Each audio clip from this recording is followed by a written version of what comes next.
नमस्कार दोस्तों, स्वागत है आपका मेरे चैनल कॉमिक्स लाइफ में। शुरू करते हैं मनोज कॉमिक्स की एक और मज़ेदार कॉमिक्स, चमत्कारी भभूत पार्ट 2। दीप चादर ओढ़कर चारपाई पर लेट गया।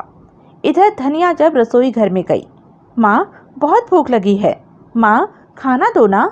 बच्चों, घर भर का सारा खाना तो तुम्हारी जीजा जी ने खा लिया, अब दोबारा तो चूल्हे पर चढ़ने की मेरी हिम्मत है नहीं। मैं तुम लोगों के लिए थोड़े से चने भून देती हूँ, इस वक्त उन्हें ही खाकर पेट भर लेना। अच्छा माँ। धनिया कढ़ाई में बालू रेत डालकर चने भूनने बैठ गई। चटर पटर की आवाज़ जब चारपाई पर लेटे दीप के कानों में पड़ी। सासू जी, खाना तो बन चुका, अब दोपहरी में यह क्या करने बैठ गई? जमाई बाबू, बच्चों को खाने के लिए कुछ नहीं बचा है और ये सब भूख से चिल्ला रहे हैं, मैं इनके लिए चने भून रही हूँ। अरे सासू जी, आपका स्वभाव तो बिल्कुल मेरी माँ की तरह है। बस समझो, उन्हें उठाओ और तुम्हें बिठाओ। उनकी भी यही आदत है। पहले तो वे हमारे लिए पकवान व खीर बनाती हैं और जब हम पकवान व खीर खा चुकते हैं तो मुंह का स्वाद बदलने के लिए वह हमें गरम गरम चने भूनकर खिलाती है। तुम चने खाओगे जमाई बाबू? हाँ सासू जी, क्यों नहीं खाऊंगा। भुने हुए चने तो मुझे बहुत स्वादिष्ट लगते हैं। वह झटपट उठा और रसोई घर में पहुंच गया। तब धनिया ने उसे भुने हुए चने खाने को दिए। कुछ ही देर में दीप सारे भुने हुए चने चट कर गया।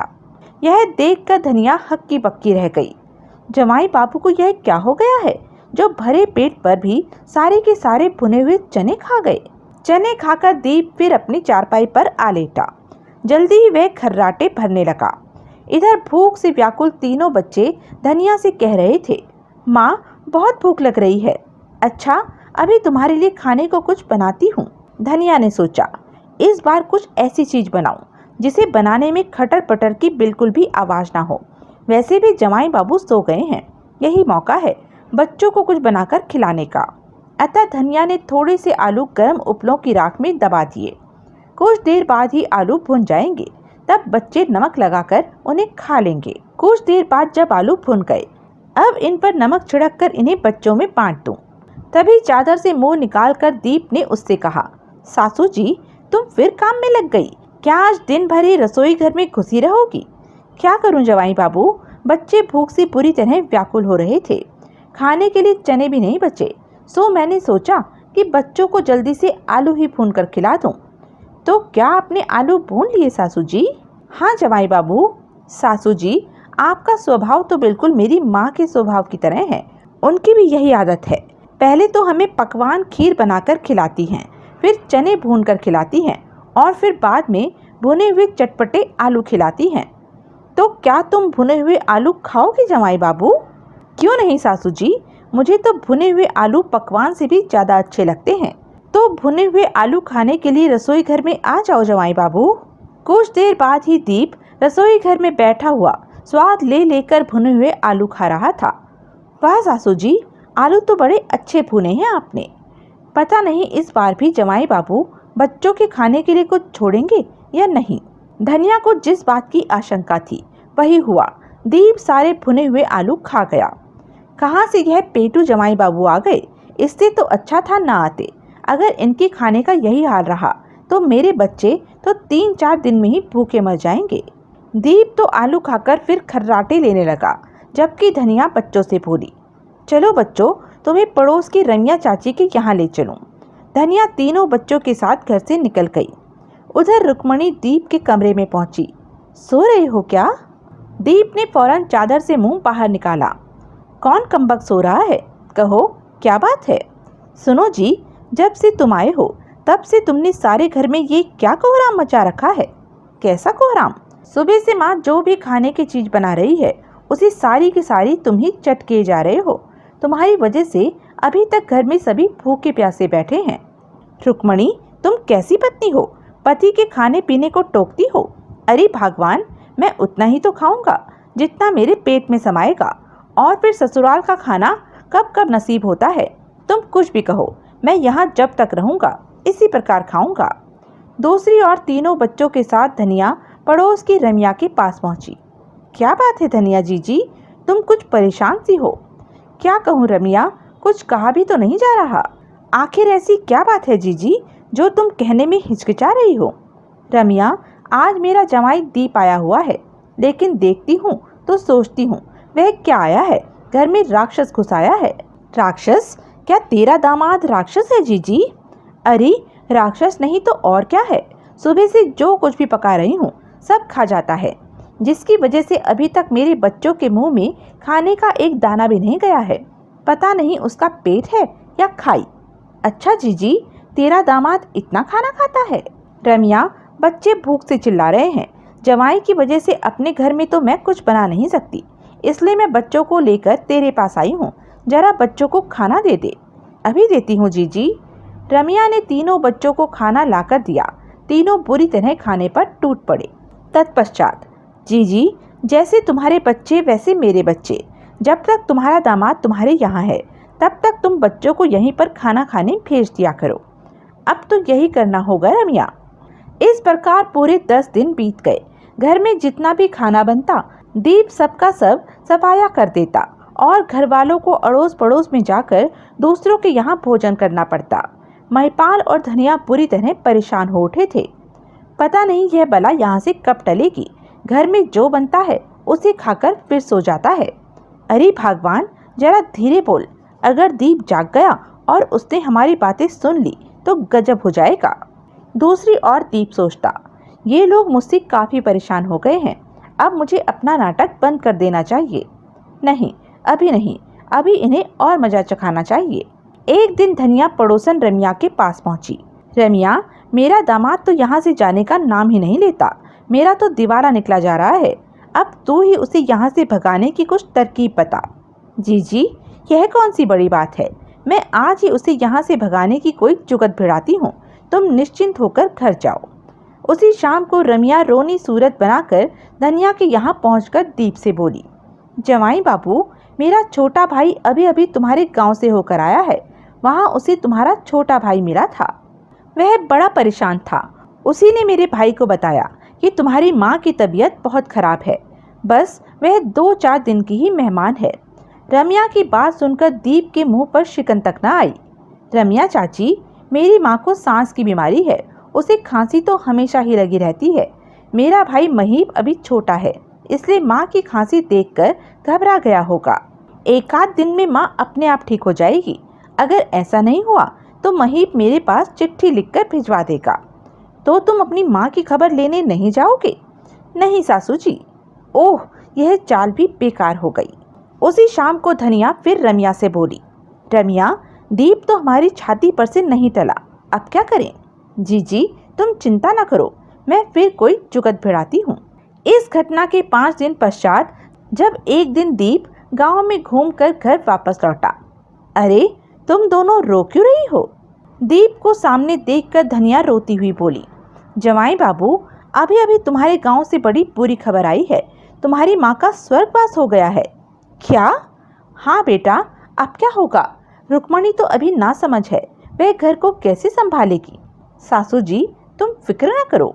फिक्र कैसे न करूं जमाई बाबू, यह समय ही ऐसा है कि तुम्हारे साथ रुक्मणी को विदा करना ही पड़ेगा। सासू जी, तुम्हारा दिल बड़ा ही कच्चा है, इस तरह रोने से काम थोड़े ही चलेगा। धीरज रखो, मैं रुक्मणी को इस समय अपने साथ नहीं ले जाऊंगा। यह वहाँ पर अकेली घबराएगी। वहाँ पहुंचकर बाद में मैं महीप को भेज दूंगा, वह रुक्मणी को विदा कराकर ले जाएगा। दीप की बात सुनकर धनिया को ऐसा लगा जैसे सिर से कितना भारी बोझ हट गया हो। चलो, जमाई बाबू ने यहाँ से टलने का नाम तो लिया। आखिर रमिया की बताई यह चाल सफल हो ही गई। यह सोचकर वह मन ही मन खुश हो ही रही थी कि अरे हाँ सासू जी, याद आया, इस समय तो मेरा यहाँ से जाना न हो सकेगा। क्यों? क्योंकि माँ की मौत हो जाने से मुझे 13 दिन के सूतक लग गए हैं। सूतक में हमारे यहाँ सफ़र करने की बिल्कुल मनाही है। ओह, यह बला तो फिर यहीं जम गई। वह बुरी तरह परेशान हो उठी। जमाई बाबू की माँ तो नहीं मरी, पर यह मेरे प्राण लेकर ही यहाँ से टलेगा। इस घटना के दूसरे दिन ही जब घर के सभी लोग खेत पर गए हुए थे। ओह, यह क्या? सासू जी भंडार का ताला लगाना भूल गई। मुझे भंडार घर में घुसकर देखना चाहिए कि अभी भंडार घर में और कितना अनाज बाकी है। दीप भंडार घर का दरवाजा खोलकर अंदर घुस गया।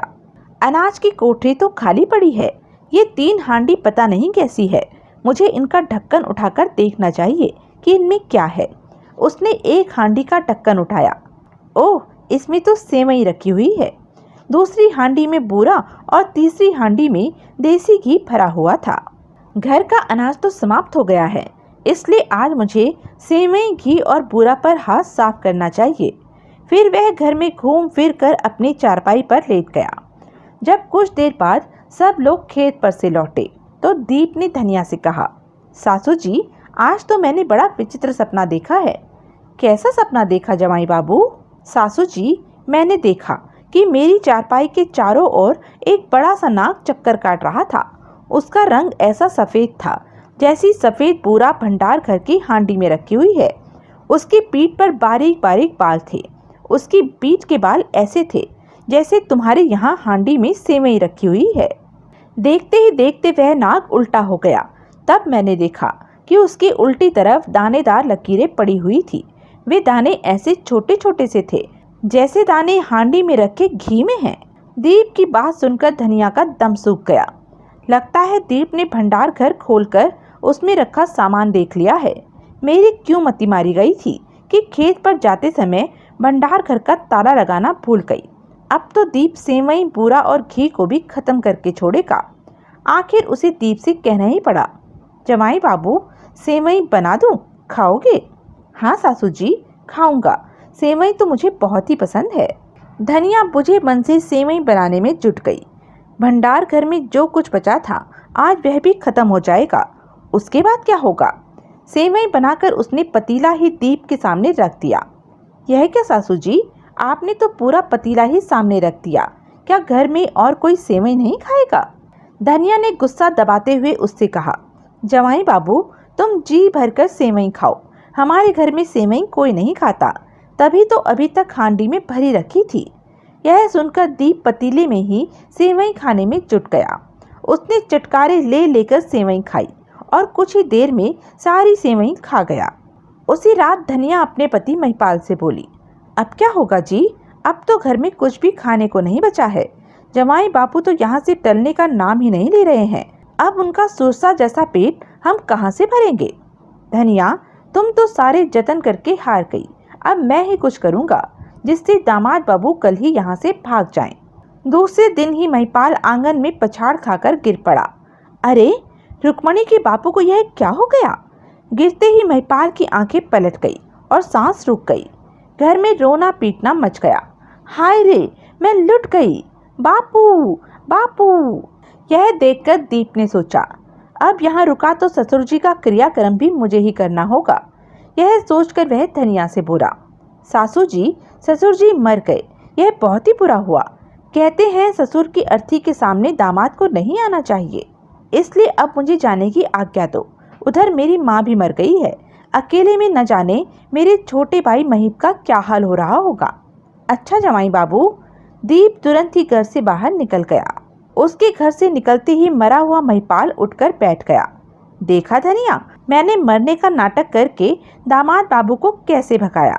उसने थोड़े ही दिनों में घर का भंडार घर खाली कर दिया था। पता नहीं और कितने दिन यहाँ डेरा जमाए रहता। आज मैंने यह चालाकी न की होती तो वह आज भी यहाँ से न टलता। मैंने तो ऐसे खाऊ पीर जमाई से हाथ जोड़े जी।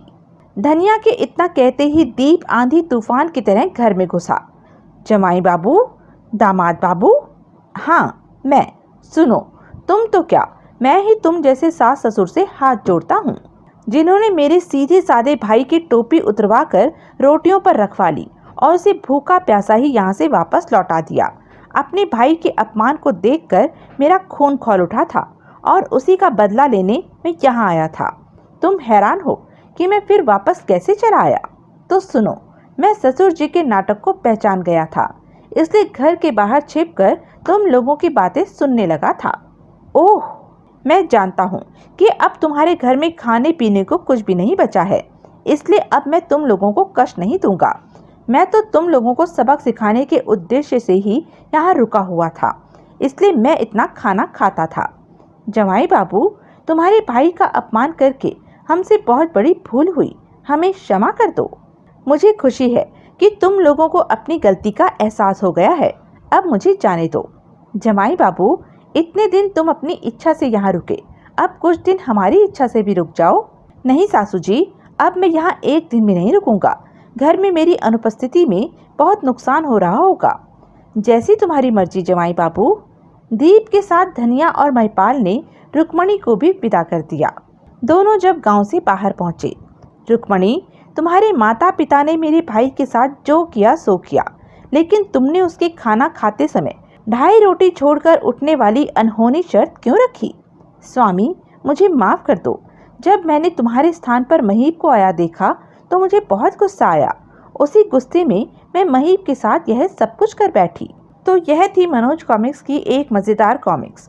ऐसी ही मज़ेदार कॉमिक्स के लिए बने रहें मेरे साथ, और हाँ, मेरे चैनल को लाइक, शेयर और सब्सक्राइब करना ना भूलें। धन्यवाद।